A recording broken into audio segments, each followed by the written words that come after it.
You ever notice how the loudest man in the room is usually the one with the least to say? The smirk came easy on Captain Derek Shaw's face, sharp and practiced, the kind that had earned him quiet laughs and quick obedience from younger Marines who hadn't yet learned the difference between confidence and noise. And right now, it was aimed squarely at the old man standing alone near the edge of the briefing room, just outside the glow of the overhead fluorescent lights, where the hum of electronics blended with the faint rattle of an aging air vent that hadn't been serviced since. Before most of the men in the room had enlisted, the walls lined with digital maps and live feeds, everything modern, everything precise, everything controlled, except for him, Samuel Vance, who didn't fit any of it. Not the clean lines, not the polished boots, not the rhythm of a unit preparing for something important. He stood still in a faded field jacket that looked older than the building itself, hands resting loosely at his sides, posture relaxed but not weak, like someone who had spent a lifetime knowing exactly how much energy a moment deserved and never wasting more than necessary. His eyes not on Shaw, not on the Marines exchanging glances and quiet chuckles, but on the tactical map glowing in front of them, as if the shifting terrain lines and wind indicators were telling him something no one else could hear. Shaw took a slow step closer, boots tapping against the hard floor with deliberate weight, the room subtly adjusting around him, conversations dimming just enough to listen, because everyone knew this tone, this setup. This was where Shaw liked to perform. "You lost, old man," he said, voice smooth but edged, drawing a few restrained laughs from the back. "This area is restricted. Briefings for active personnel only." Still no reaction, not even a glance, just that same quiet observation. And something about it, something about the way the old man didn't acknowledge him at all, made the smirk tighten just slightly at the corners. Shaw tilted his head, studying him now, really studying him, as if trying to decide whether this was ignorance or defiance. Or maybe, he continued, lowering his voice just enough to make people lean in. "You're here to remind us how it was done back in the Stone Age." A ripple of amusement passed through the room, controlled, careful, no one wanting to laugh too hard, but no one willing to miss the moment either. Samuel Vance finally shifted, just slightly, not toward Shaw but toward the map. His voice when it came was low, steady, almost lost beneath the hum of the room.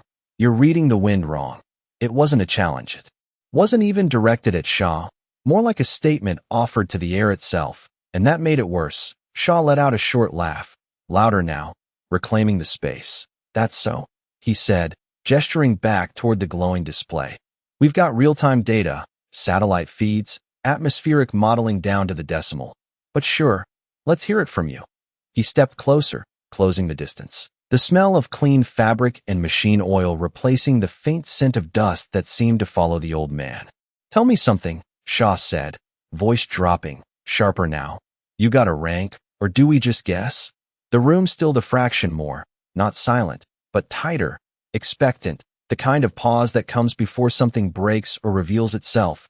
Samuel didn't move right away, didn't rush to answer, his gaze finally lifting from the map, not to Shaw's face but to the insignia on his collar, as if reading it, measuring it, weighing something far older than the polished metal could represent. Then, almost as an afterthought, like a word remembered rather than chosen, he spoke. "Iron Viper." And the way he said it carried no emphasis, no pride, no explanation, just two words placed carefully into the air, and for a split second nothing happened. The room held, balanced on the edge of reaction, as if unsure whether to laugh or dismiss it. But somewhere behind Shaw, a chair creaked, just slightly, and Lance Corporal Ethan Cruz, who had been half listening from the side, went completely still, his eyes narrowing as something distant and buried began to surface in his mind, something that didn't belong in a room like this, something that didn't match the man everyone else was seeing. The words did not echo, they settled, heavy and quiet, like something that had been waiting a long time to be spoken, and for most of the room they meant nothing, just another strange answer from a man who clearly did not belong. But Ethan Cruz felt it land differently, not as a sound, but as a memory brushing against the edge of recognition. Faint at first, like trying to recall a name from years ago, he shifted where he stood, eyes locked on Samuel Vance now, really seeing him for the first time. The stillness, the way he did not fill space with movement or noise, the The way his presence seemed to press outward without effort. Cruz had seen something like that once before, not in person, but in archived footage during a training block most Marines treated like background noise. Grainy clips and brief mentions buried under layers of operational history that instructors rushed through. But one name had stuck, not because it was emphasized, but because it was not, because it was mentioned once and then moved past too quickly, like something people preferred not to explain. Iron Viper. He felt his pulse pick up, subtle but undeniable, and across from him Captain Shaw exhaled a short amused breath, shaking his head as if the moment had already lost its weight. That is it? Shaw said, voice light but edged with dismissal. Iron Viper? That's supposed to impress someone. A few of the Marines let out quiet chuckles, relieved to follow their captain's lead, the tension dissolving just enough for them to feel safe again. But Cruz did not move, his attention narrowing, filtering out the room, the voices, the soft hum of equipment, all of it fading behind the growing certainty that something was off, deeply off. Samuel Vance did not respond, did not defend the name, did not repeat it. He simply looked back at the map, as if the conversation had already ended for him, as if he had said exactly what needed to be said and nothing more. And that, more than anything, unsettled Cruz, because men who were bluffing filled the silence. They explained, they pushed, they tried to convince, but this man had done none of that. He had placed the words down and walked away from them without. Looking back, Cruz swallowed, his hand moving almost unconsciously toward the phone in his pocket, not out of defiance, not even out of certainty, but because instinct told him this was not something to ignore. Shaw stepped even closer to Vance now, his boots stopping just inside the old man's space, the kind of move meant to assert control without needing to say it out loud. You know what I think? Shaw continued, voice lower now, more personal. I think you walked into the wrong room and decided to play along, maybe hoping someone here would take you seriously. He paused, letting the words hang, waiting for a reaction that never came, and that absence, that complete refusal to engage, began to shift something in the air, not visibly, not dramatically, but enough that a few Marines glanced at each other instead of at Shaw, enough that the rhythm of the room no longer felt entirely under his control. Cruz turned slightly, angling his body away as he pulled his phone free, keeping it low, hidden against his side, his thumb already moving, searching, not for a general database or official channel, but for something older, something less accessible, the kind of internal archive that only a few instructors had ever referenced in passing. His screen flickered to life, the brightness dimmed, and he typed 2 words, slow and careful, as if spelling them wrong might erase whatever he was about to find. Iron Viper. For a second nothing happened, just the spinning delay of a system deciding what to reveal, and then the screen shifted, a restricted header flashing briefly before resolving into a file that should not have been this easy to access. Cruz's breath caught as he saw the classification markers, the dates, the redacted sections that filled most of the page. But it was the line beneath them that made his grip tighten, a designation, not a rank, not a unit, something else entirely, something that did not fit any standard structure he had ever been taught. And across the room, as Shaw continued speaking, unaware, Cruz looked back up at Samuel Vance, and for the first time, the old man did not look out of place at all. He looked like the only person in the room who fully understood where he was. The glow of the phone screen felt too bright in Ethan Cruz's hand, even with the brightness turned down, as if what he was looking at carried its own weight, something heavier than text, heavier than a simple record. His thumb hovered over the screen, but did not scroll at first, because the header alone was enough to shift his breathing. The classification markings were not the kind usually shown during standard briefings, not even in advanced training modules. They belonged to a layer most Marines never touched, the kind that existed above rank and outside normal chains of command. And yet there it was, tied to 2 words that had just been spoken like they meant nothing. Iron Viper. Cruz swallowed slowly, forcing his eyes to move, to take in the details line by line. But much of it was redacted, black bars replacing entire paragraphs, names removed, locations stripped down to vague references. But the fragments that remained were enough. Mentions of operations that were never formally acknowledged, references to units that did not officially exist, and scattered through it all, One consistent element, a single operator designation that appeared again and again without explanation, not attached to rank, not tied to any branch, just present, like a constant that did not need context to be understood by the people who already knew. Cruz felt a chill run along his spine despite the controlled temperature of the room. He had trained long enough to recognize when something did not follow normal structure, and this did not just bend the rules. It ignored them entirely. Across the room, Captain Shaw's voice continued, steady and confident, filling the space with practiced authority. "You are standing in a restricted operational briefing," he said, tone sharpening again as he tried to reassert control over a moment that had started to drift. "And I am asking you one last time to explain why you are here." The words landed with more force this time, but they did not carry the same effect. Not after what had already been said, not after the silence that followed it. Samuel Vance did not turn, did not acknowledge the demand, his gaze still resting on the tactical display, as if the shifting wind vectors and terrain overlays were more relevant than the man speaking behind him. And that refusal, that quiet dismissal without confrontation, began to draw attention in a different way. Marines who had been watching casually now found themselves watching closely, not out of amusement, but out of something harder to define, something that felt like standing near the edge of a situation they did not fully understand. Cruz shifted his weight again, stepping slightly back, using the movement to shield his phone as he tapped into the file deeper, his thumb scrolling now, faster, searching for something clear, something undeniable. And then he found it, buried beneath layers of redaction, a single line that had not been removed, likely because whoever cleared the document assumed no one without context would understand it. But Cruz did, or at least he understood enough. The line did not list a rank, did not list a unit. It simply stated a recognition directive, standing authorization across all branches, active and reserve, requiring immediate acknowledgment upon confirmed identification, no exceptions, no delays. Cruz's throat tightened as he read it again, slower this time, making sure he had not misinterpreted it, because directives like that were not given lightly. They were not written for ordinary personnel. They existed for something else entirely, something that operated beyond the standard hierarchy. His gaze lifted from the screen back to Samuel Vance, and for the first time the old man's stillness no longer looked passive. It looked deliberate, like someone who had already seen how this would unfold and was simply waiting for the rest of the room to catch up. Shaw took another step forward, closer now than before, his presence almost pressing against Vance's space. "I am talking to you," he said, voice low and controlled. But there was a new edge beneath it, something less certain, something that had not been there a minute ago, because even without understanding why, he could feel it too. That shift in the room, that subtle change in attention.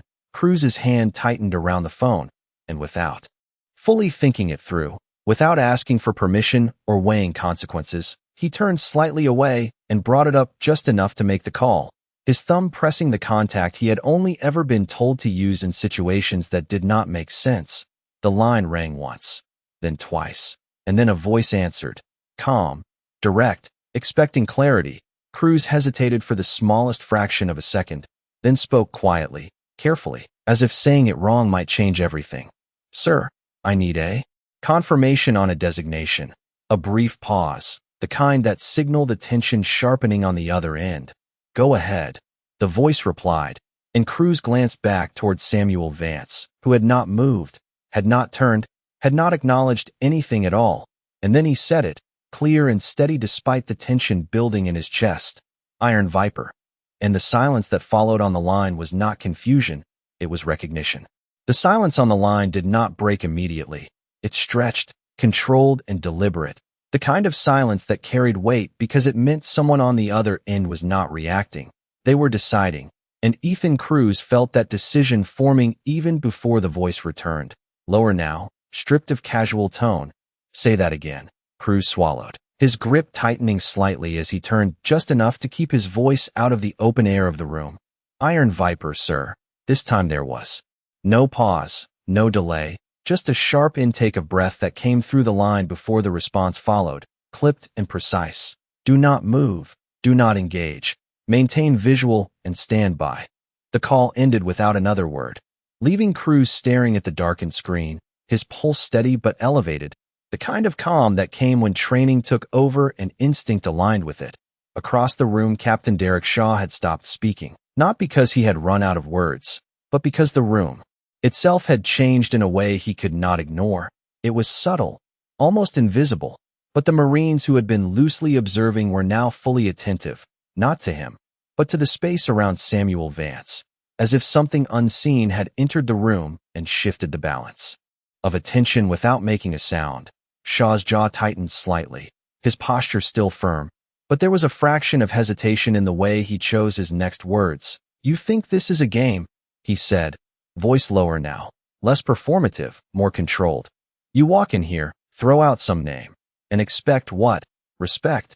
The question hung there, but it did not land the way it was meant to, because respect was no longer something being given or withheld by Shaw. It was something the room was beginning to recalibrate on its own. Samuel Vance finally moved, not away, not back, but just enough to shift his weight, his eyes still on the map, his voice quiet, almost reflective. "You already have the wind wrong," he said, not addressing Shaw directly, but the words carried anyway, slipping through the tension like something inevitable. A few Marines exchanged glances, not amused now, but uncertain, because the conversation had stopped feeling like a challenge and started feeling like something they were not equipped to judge. Cruz remained where he was, every instinct telling him to stay still, to observe, to not interfere with whatever was about to unfold. And then it came, not from within the room, but from beyond it, a distant sound at first, low and steady, the unmistakable rhythm of rotor blades cutting through the air somewhere above the base. Faint but growing, subtle enough that most would not notice immediately, but those who did felt it before they acknowledged it. Shaw's head turned slightly toward the ceiling, just for a fraction of a second, then back, dismissing it as background noise. But Cruz did not dismiss it, because he knew the timing was not coincidence. Not after the call, not after the directive he had just received. The sound grew louder, still distant, but approaching, and with it came a shift in the atmosphere of the room that no one could quite explain. Like pressure building before a storm that had not yet arrived. Samuel Vance did not react to it at all, did not look up, did not acknowledge the change, as if the sound belonged exactly where it was, as if it had always been part of the moment. Shaw exhaled slowly, forcing control back into his posture, stepping just slightly to the side now, no longer directly in Vance's path, but still close enough to assert presence. "This is not how this works," he said, more to himself than to anyone else, as if reminding the room of the structure he believed still held. But even as he spoke, the confidence behind the words had shifted, not gone, but no longer absolute. Cruz's gaze moved between Shaw and Vance, then briefly to the door at the far end of the briefing room, the one that led to the main corridor, something in his chest tightening as the sound of the approaching aircraft grew more defined, more real, and for the first time since this had begun, he realized that whatever was coming was not just confirmation, it was arrival, and when it did, everything in this room was going to be forced into clarity whether they were ready for it or not. The sound outside grew from a distant rhythm into something unmistakable, the steady chop of rotor blades now close enough to vibrate faintly through the walls, a low-frequency hum that settled into the bones of the building, and one by one, the Marines in the room began to notice it, not all at once, but in subtle shifts, a glance toward the ceiling, a pause in breathing, a tightening of posture, because this was not scheduled, not part of any briefing or operation they had been told about. And unscheduled arrivals did not happen without reason. Captain Derek Shaw turned fully this time, his attention no longer fixed on Samuel Vance but pulled toward the growing presence outside, his expression hardening as he recalculated, trying to place this interruption into a structure that still made sense. "Who authorized air traffic over this sector?" he asked sharply, though no one answered, because no one knew. Ethan Cruz remained still near the edge of the room, his phone now silent in his hand, but the echo of the voice on the other end still clear in his mind. "Do not move. Do not engage. Maintain visual." He followed that instruction without question, his eyes returning to Vance, who had not reacted at all, not to the sound, not to the shifting attention, not to the tension building in every corner of the room. It was as if the noise belonged to a different world entirely, one that did not require his acknowledgement. The rotor sound intensified, now directly overhead, the vibration more pronounced, light fixtures trembling slightly.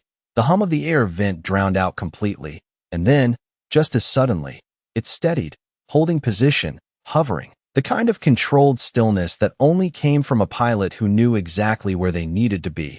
The room fell quieter, not silent, but close enough that every small movement became noticeable. A chair adjusting, a boot shifting against the floor. Shaw stepped away from Vance now, not retreating, but repositioning, his authority still intact but no longer the center of gravity in the room. "Stay focused," he said, more to his unit than to himself, though the edge in his voice betrayed the effort it took to maintain that command.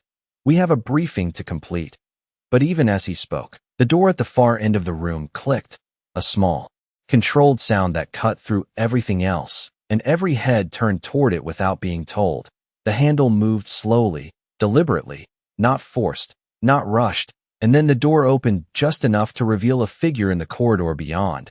Uniform pressed, posture exact, the kind of presence that carried rank without needing to display it.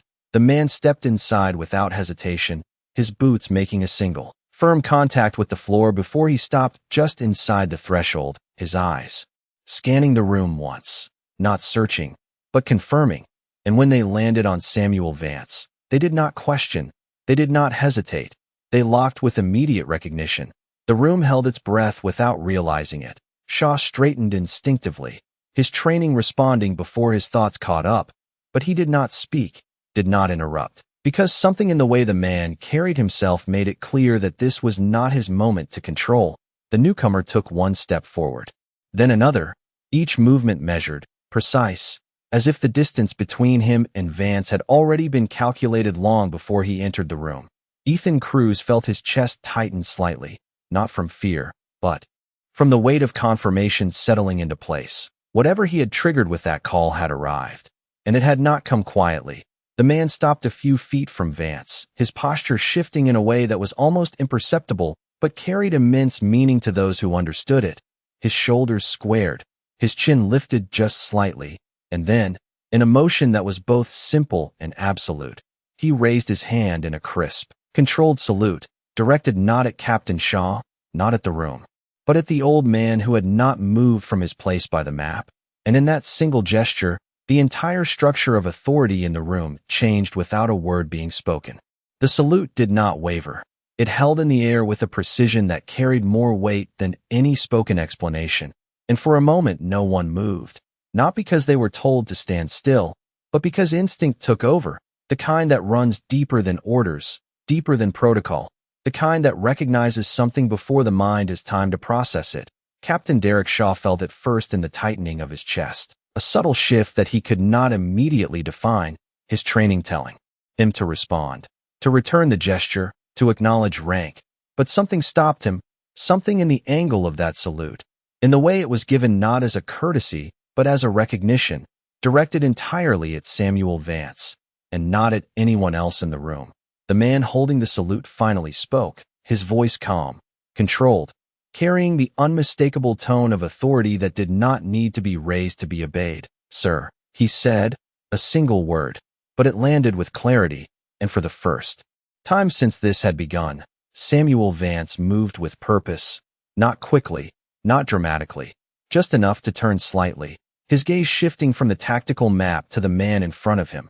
And in that moment the dynamic became visible to everyone, not through explanation, but through presence alone. Vance returned the salute, his motion measured, deliberate, not exaggerated, not diminished, simply exact. And when his hand lowered, the room seemed to exhale collectively, though no one would have admitted they had been holding their breath. Ethan Cruz felt the confirmation settle fully now, not as a question, not as a possibility, but as fact. The file, the directive, the voice on the line, all of it aligned with what he was seeing, and it left no room for doubt. The man who had been standing quietly at the edge of the room was not out of place. Everyone else was. Shaw finally reacted, stepping forward, his voice steady but edged with something new, something cautious. "Sir, with all due respect," he began, addressing the newcomer, trying to anchor himself back into a structure he understood. This is a restricted operational briefing. I was not informed of any. The man did not turn to him, did not acknowledge the interruption. His attention remained on Vance, and that alone was enough to cut Shaw's words short, not through force, but through absence, as if the conversation he was trying to enter simply did not include him. The newcomer lowered his hand fully, his posture remaining formal, but there was a shift in his stance now, something less rigid, more grounded, as if the act of recognition had settled something that needed to be acknowledged before anything else could proceed. "Lieutenant General Robert Kane," he said, finally identifying himself, though the name carried less impact than the gesture that had preceded it. "I apologize for the delay." The apology was directed at Vance, not the room, not Shaw, and it carried a weight that did not match the simplicity of the words. Samuel Vance gave a slight nod. Nothing more, no acknowledgement of rank, no outward reaction to the title, just a quiet acceptance, as if the arrival had been expected and the timing irrelevant. Kane's gaze shifted briefly, taking in the room, the Marines, the equipment, the map still glowing with data, and then it returned to Shaw, not with hostility, not with reprimand, but with a clarity that made the situation unmistakable. "Captain," Kane said, his tone even, controlled. "Step back." There was no emphasis, no raised voice, but the instruction carried immediate authority, the kind that did not require repetition. Shaw hesitated for the briefest moment, not out of defiance, but because the ground beneath his understanding had shifted. The rules he relied on no longer aligning with what he was seeing, but training took over, and he stepped back, one pace, then another, creating space without being told twice. Cruz watched it all unfold with a steady gaze, his role now reduced to observation, exactly as instructed, and in that space that had just been cleared, Samuel Vance stood unchanged, his presence no longer questioned, no longer challenged, simply acknowledged, and the room, once centered around a captain's authority, now revolved quietly around a man who had never once asked for it. The space that opened between Captain Shaw and Samuel Vance did not close again. It held, defined now by something unspoken but understood, and within that space the atmosphere of the room shifted from tension into something quieter, heavier, as if the air itself had settled into a different kind of order. Lieutenant General Robert Kane stood with the composed stillness of someone who had seen this moment before. Not this exact room, not these exact people, but this exact pattern, the disbelief, the recalibration, the silent recognition moving through those who were paying attention. He did not rush to explain, did not fill the silence with authority, because the silence was doing the work for him. Samuel Vance turned back toward the tactical display as if nothing had interrupted him, his eyes scanning the terrain, the wind indicators, the movement overlays, and when he spoke again, it was not to Kane, not to Shaw, but to the room itself, his voice low, steady. "Your entry vector is off by 3 degrees. The words were simple, almost casual, but they landed differently now. No one laughed, no one dismissed it. The Marines closest to the display instinctively glanced at the data, then at each other, uncertainty flickering across faces that had been confident minutes ago. Shaw remained where he had stepped back to, his posture still straight, but his role had changed, no longer the center of authority, now part of an audience that was being forced to listen. Kane's gaze followed Vance's line of sight to the map, then back to the Marines, his voice measured as he spoke. "Adjust it." There was no explanation, no elaboration, just an instruction that carried immediate compliance. One of the operators at the console hesitated for a fraction of a second, then reached forward, fingers moving across the controls, altering the vector as directed. The display updated in real time, lines shifting, angles recalibrating, and for a moment nothing seemed different, until a secondary overlay adjusted automatically, compensating for the new input, revealing a pattern that had not been visible before, a subtle but critical alignment that changed the entire approach path. A quiet murmur moved through the room, not loud, not disruptive, but enough to signal that something had just been understood. Ethan Cruz watched it happen with a steady focus, the confirmation deepening not through words, but through demonstration. This was not about reputation, not about rank. It was about precision, about a level of awareness that did not rely on systems alone. Shaw's eyes narrowed slightly as he looked at the updated display, his mind working through the adjustment, recalculating, verifying, and though he would not say it out loud, he could see it too. The correction was valid, not theoretical, not lucky, but exact. Kane shifted his stance slightly, not stepping forward, not taking control, but allowing the moment to unfold as it needed to, his presence reinforcing what had already been established without overshadowing it. "Continue," he said quietly, and the word carried through the room like a reset, but not to the previous state, to something new, something more grounded. Samuel Vance remained where he was, his attention still on the map, his role clear without being declared. He was not taking over the briefing. He was not commanding the room. He was simply seeing what needed to be seen and saying what needed to be said, and in doing so, he redefined the flow of authority without ever claiming it. Cruz lowered his phone slowly, no longer needing it. The situation had moved beyond verification. It was now unfolding in real time, and every Marine in that room, whether they fully understood it or not, was adjusting to a reality that did not fit the structure they had walked in with. The rotor sound outside had steadied into a distant presence now, no longer the focus, just a reminder that something larger had intersected with their moment. Shaw took a slow breath, his shoulders settling as he processed what he had just witnessed. The smirk that had defined his expression earlier was gone, replaced not with defeat, but with something more controlled, more aware. And though he had not spoken again, his silence now carried a different meaning, not dismissal, not resistance, but recognition, the kind that does not need to be announced to be real. The room no longer felt like a briefing room. It felt like a place that had just been corrected, as if an invisible line had been redrawn, and everyone inside it was now standing in the right position whether they understood why or not. The tactical display continued to glow at the center, its updated vectors steady and precise, and no one questioned them anymore. Not after seeing how a single quiet adjustment had revealed what their systems had missed. Samuel Vance remained where he stood, not at the head of the room, not at the center, but somehow still the point everything moved around.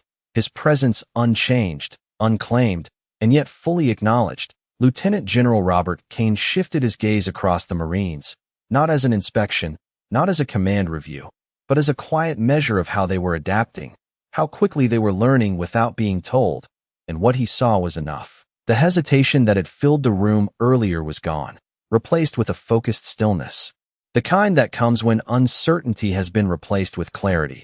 Even if that clarity is not fully understood, Captain Derek Shaw stood a few feet back, his posture no longer projecting control, but maintaining discipline, his eyes moving between the display and Vance, then briefly to Kane, and back again, recalibrating his understanding in real time.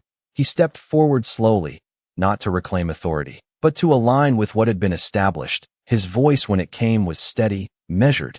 "Vector adjustment confirmed," he said, not as a challenge, not as a defense, but as a statement of acceptance. The words carried across the room without resistance. And for the first time since this had begun, Shaw was no longer speaking to dominate the moment.